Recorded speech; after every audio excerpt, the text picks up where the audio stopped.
Maraming salamat sa tulong niyo. You save our exhibit. You're welcome, Wanchi. Hindi lang naman ako ang nagdala ng show, kundi tayong lahat. And I don't want to take the credit. I really don't. I may be the only supermodel here, but it's really a team effort.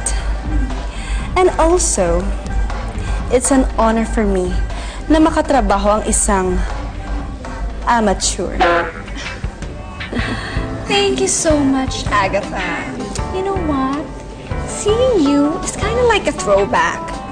Naalala ko, nung high school pa lang ako, ikaw na lagi ang bida sa mga fashion show. And it's so nice to see that you still have it, despite your old age. Ano? Did you just say I'm old? Oh my God, Monchi! Tumatanda na yata talaga si Agatha. Medyo mahina na yung pandinig mo, no?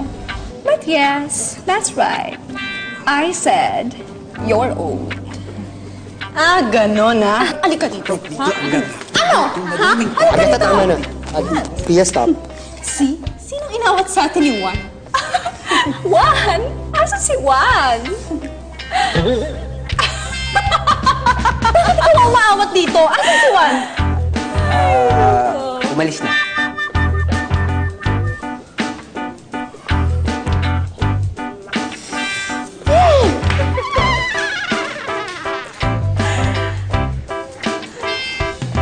Nakakainis talaga yung babaeng niya.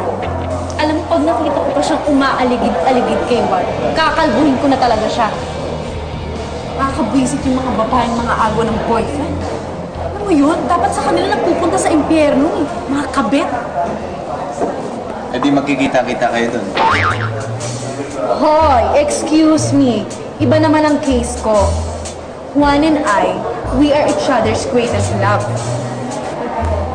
Teka lang, alam na ba yun ni Juan? Oo. Pero minsan, naku-confuse pa rin siya kasi marami pa rin malalanding babae ang nagpapakit sa kanya. Alam mo, yan yung mga mahirap sa mga lalaking naaahas eh. Forever paranoid yung girlfriend nila. Kasi natatakot na baka maahas yung boyfriend nila ng mas maganda, mas bata, mas malaking ahas. Hindi ko hahayaan na maagaw ng piya na yun si Juan or kahit na sinong babae. Hindi. So ano plano mo? Kung hindi lalayuan ng piya na yan si Juan, ako mismo ang gagawa ng paraan para si Juan ang lumayo kay Pia. Alam mo, hindi naman mayaman dati ang Pia na yun. Kaya bigla na lang ako nagtaka ngayon. Sosyal na. Tapos bumibili na ng kotse.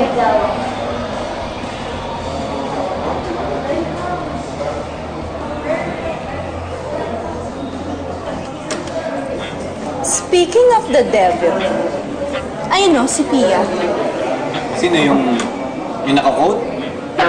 Hindi, ano ka ba? Ayun o, yung naka-black. Oo nga, naka-black na coat. Ah, yun, yung babae. Sinasabi ko na nga ba, may tinatagong sekretong babae niya. Ano yung tinatago? Eh, mukhang proud na proud naman siya dito sa lolo niya. Pinapasyal niya. Saka sweet pa sila. Hindi niya tinatago sa bahay. Hindi niya lolo yan. Ano? And I'm sure, yan ang nagpayaman kay Pia.